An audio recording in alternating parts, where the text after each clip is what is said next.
Hello friends, હું છું Neha Goswami, pregnancy consultant and chief embryologist at Riva IVF Ahmedabad. આજે આપણે આ વિડીયોમાં વાત કરશું કે જે પ્રેગ્નન્સીનો તમારો 9 મહિનાનો પીરિયડ છે એમાં ચોથા મહિનામાં શું ચેન્જીસ થાય છે તમારામાં, તમારા બાળકના ગ્રોથમાં શું ચેન્જીસ થાય છે, પછી તમારા કોઈ કોમ્પ્લિકેશન્સ કે એ બધા અટકાવી શકીએ એના માટેની અમુક ટિપ્સ હું તમને આપીશ. તો સૌથી પહેલાં આપણે વાત કરીએ કે બાળકના ગ્રોથમાં એની હાઇટ અને એનું વેટ કેટલું વધે છે આ મહિનામાં. તો એની હાઇટ છે એ જ્યારે મહિનો શરૂ થાય છે ત્યારે એની હાઇટ હોય છે 8 થી 9 સેન્ટીમીટર અને જ્યારે મહિનો પતે છે ત્યારે એની હાઇટ હોય છે 12 થી 13 સેન્ટીમીટર. તેવી જ રીતે એનું વજન જે છે એ જ્યારે મહિનો શરૂ થાય છે ચોથો મહિનો ત્યારે એનું વજન હોય છે 28 ગ્રામ અને જ્યારે મહિનો પૂરો થાય છે 4 મહિના પૂરા થાય છે ત્યારે એનું વજન હોય છે 90 થી 100 ગ્રામ.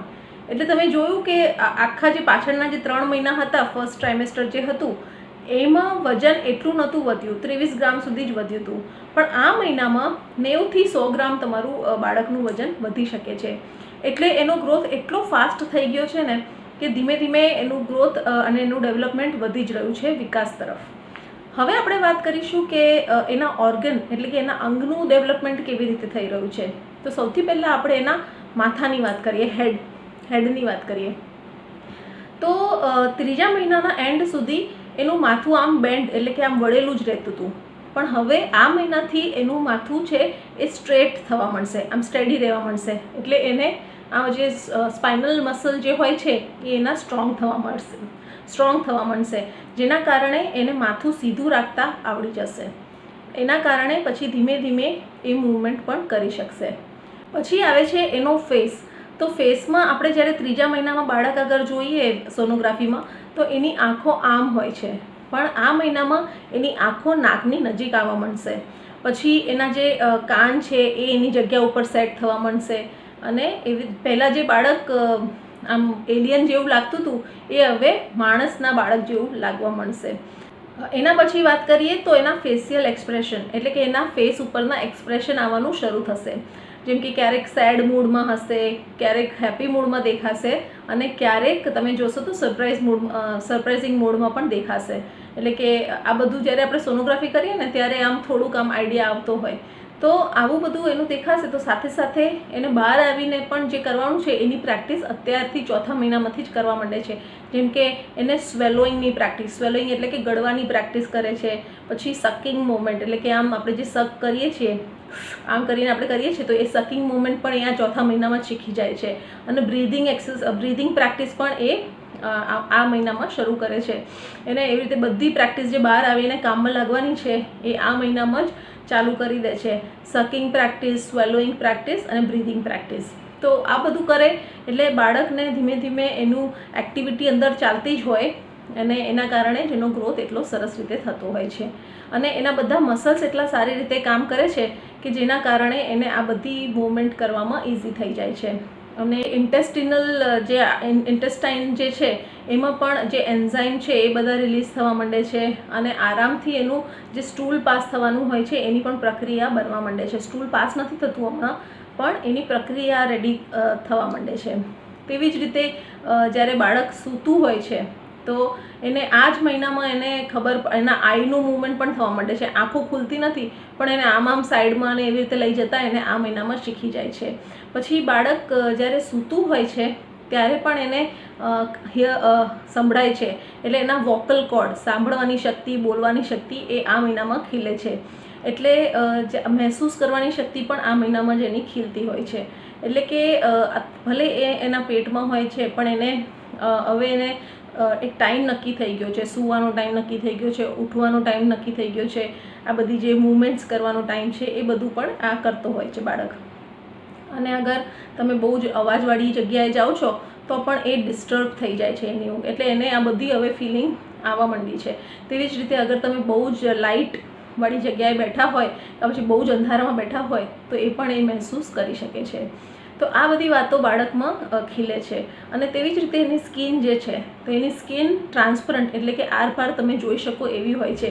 એની જે રક્તનળીઓ હોય છે એ આપણને દેખાતી હોય છે. અને એના જે સ્કિન ઉપર જે હેર ફોલિકલ્સ હોય છે એ પણ બનવાના સ્ટાર્ટ થઈ ગયા હોય છે. અને એ એની એક પ્રોટેક્ટિવ લેયર તરીકે કામ કરે છે. એટલે એને કોઈ પણ જાતનું નુકસાન નથી થતું એ લેયરના લીધે. તેવી જ રીતે એનું જે બોન્સ છે, એના જે હાડકાં છે એનું ઓસિફિકેશન થવા માંડે છે. એટલે કે એની સ્ટ્રેન્થનિંગ એટલે કે મજબૂતાઈ થવા માંડે છે. તો આ બધી વસ્તુઓ ચોથા મહિનામાં થાય છે. તો આ આપણે જોયું કે બાળકની અંદર ગ્રોથ જે થઈ રહ્યો છે ચોથા મહિનામાં એની વાત કરી. હવે આપણે વાત કરીશું કે જે માતા છે એનામાં શું ચેન્જીસ આવે છે ચોથા મહિનામાં. તો આમાં કોઈ સિમ્ટમ્સના કોઈ બહુ મોટા સિમ્ટમ્સ કોઈ ચેન્જ નથી થતા, કેમ કે ત્રીજા મહિના સુધી જે સિમ્ટમ્સ જે એમને થતા હતા એ ધીમે ધીમે ઓછા થવા માંડ્યા છે. અને હવે એને કોઈ તકલીફ નથી હોતી. એ સરખી રીતે જમી શકે છે, એ સરખી રીતે બધા કામ પણ કરી શકે છે. પણ અમુક મહિલાઓ ઘણીવાર મને કમેન્ટ્સમાં લખતી હોય છે કે મને બહુ જ હવે હું બાળકનું ધ્યાન રાખું છું, મારું વજન બહુ વધી રહ્યું છે, તો બહુ કામ કરીશ તો કંઈ તકલીફ તો નહીં થાય ને. તો તમે જેટલા એક્ટિવ રહેશો એટલું સારું રહેશે. જેટલું કામ કરશો, જેટલું એક્સરસાઇઝ કરશો એ બધાના કારણે આગળ જતાં તમને કોઈ જ તકલીફ નહીં થાય અને ઇઝીલી તમે બાળક નોર્મલ ડિલિવરીથી ડિલિવર કરી શકશો. તો આવી બધી જે પ્રશ્ન આપણને થતા હોય છે કે અમુક લોકો આમ બહાના મારીને કે એમ વિચારે કે મને આવી તકલીફ થાય છે તો મારે કોઈ રિસ્ક નથી લેવો. તો એવું બધું નથી હોતું. આ બધા મૂડ સ્વિંગ્સ છે, પછી ઉલટીને એ બધું તો પહેલાં થતું હતું, પણ હવે ધીમે ધીમે એની ઇન્ટેન્સિટી ઓછી થઈ જાય છે. એટલે આપણે જેટલું ઘરનું કામ કરીશું, એ બધું નોર્મલ જે રૂટીન આપણે ફોલો કરીશું તો એના કારણે આપણને તકલીફો ઓછી થશે. પણ હા, અમુક વસ્તુઓનું આપણે ધ્યાન રાખવાનું કે આપણે બહુ જ આમ વળીએ નહીં, પછી આપણે બહુ જ વધારે પડતી એક્સરસાઇઝ ના કરીએ, પછી આપણે ટ્રેકિંગ ના કરીએ, કે પછી આપણે વજન ઉપાડવાનું ના કરીએ. આ 4 વસ્તુઓનું ધ્યાન રાખવાનું. બાકી તમે બધું શાંતિથી કરી શકો છો. અને જે પણ કરો એ તમે ધીમે ધીમે કરો, બહુ ફાસ્ટ કરવાની જરૂર નથી, કેમ કે એના લીધે તમને થાક લાગશે અને પછી તમારાથી કામ નહીં થાય. એટલે જે કરો એ તમારા પેસમાં કરો, આરામથી કરો. પછી ચોથા મહિનામાં એવા કોઈ ખાસ બહુ મોટા સંકેત નથી હોતા જે કે તમને કોઈ સિમ્ટમ્સ કે જે બહુ જ પ્રોબ્લેમ કે કોમ્પ્લિકેશન્સ ઊભા કરી શકે છે. પણ હા, જેમ કે તમને વેરિકોસિટી ડેવલપ થઈ શકે છે પગમાં, એટલે કે પગની પાછળની બાજુ જે નસો હોય છે એ ફૂલી જાય, કે તમારું અગર વજન વધારે હોય કે ઓબેસિટી હોય તો એના કારણે પણ નસો ફૂલી શકે છે. અને પગમાં દુખાવો બહુ થઈ શકે, કાં પછી સોજા આવી જાય પગમાં. તો એ સોજાનું કારણ પણ તમારે જાણવું જોઈએ કે તમે બ્લડ પ્રેશર માપો.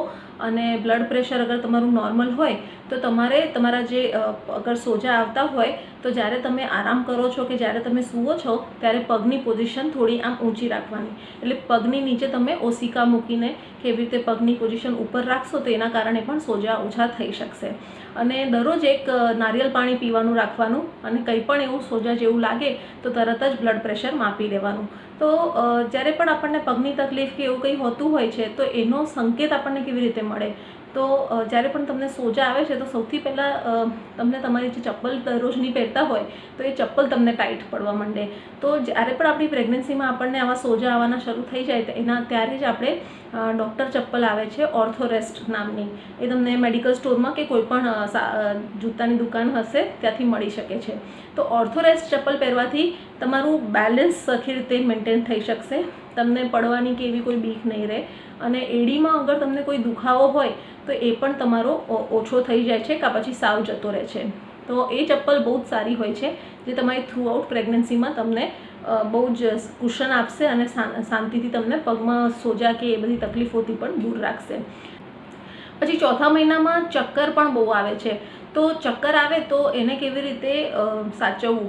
એટલે તમે જ્યારે સૂતા હોય તો એકદમથી ઊભા નહીં થવાનું, કેમ કે એનાથી તમને ચક્કર આવશે તો તમારી પડવાની પણ શક્યતા રહે છે. એટલે બેટર કે તમે જ્યારે સૂતી પોઝિશનમાંથી જ્યારે ઊભા થાવ તો સૌથી પહેલાં તમે બેસો, 1 મિનિટ રેસ્ટ કરો, પછી તમે 1 મિનિટ રેસ્ટ કર્યા પછી તમે ધીમે ધીમે ઊભા થાવ, જેના કારણે તમે આ જે ચક્કર આવવાની જે સમસ્યા છે એને તમે ઓછી કરી શકો છો.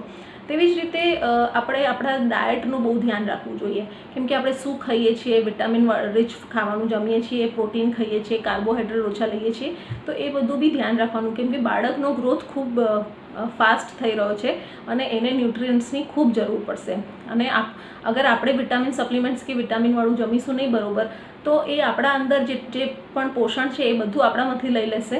અને જ્યારે પણ પછી તમે જ્યારે બાળક ડિલિવર કરીને પછી તમે જ્યારે તમારા 30ની ઉંમરમાં કે 40ની ઉંમરમાં આવશો તો તમને ઘણી બધી તકલીફો, એટલે કે બેક એક થવા મળશે, કમરમાં દુખાવો કે પછી જોઈન્ટ્સમાં દુખાવો કે પછી બોન્સના દુખાવા, હાડકાના દુખાવા એ બધા થઈ શકે છે. એટલે જ આપણે જ્યારે પણ પ્રેગ્નન્સી આપણી ચાલતી હોય ત્યારે આપણે જે ન્યુટ્રિશનવાળું જમવાનું હોય છે એ ખૂબ સારી રીતે જમવું જોઈએ. તેવી જ રીતે આપણે એક્સરસાઇઝ પણ કરવી જોઈએ અને આપણે વોકિંગ કરવું જોઈએ. આપણે વિટામિન ડી એટલે સૂરજની કિરણો લેવી જોઈએ. સવારે 6 થી 8નો જે સમય હોય છે એ સૂરજની કિરણો લેવાનો બેસ્ટ સમય છે. ત્યારે તમે ધાબા ઉપર જઈને થોડુંક ચાલશો તો એ સૌથી બેસ્ટ ટાઈમ છે. આવી રીતે જ તમે બેલેન્સ ડાયટ જમશો અને બાળકને જે બી ન્યુટ્રિશનની જરૂર છે એ તમે આપશો તો તમારી પ્રેગ્નન્સી હેલ્ધી રહેશે, જે આગળ જઈને તમને કોઈ જ તકલીફ ઊભી નહીં થાય, કોમ્પ્લિકેશન્સ દૂર રાખશે અને નોર્મલ ડિલિવરી થઈ શકશે. તો આ વિડીયોમાં તમને કોઈ પણ પ્રશ્ન કે કોઈ પણ કન્ફ્યુઝન હોય તો તમે મને કમેન્ટ સેક્શનમાં લખી શકો છો. તમારું ધ્યાન રાખો, તમારી પ્રેગ્નન્સી એન્જોય કરો અને બાળકનું ધ્યાન રાખો. Thank you.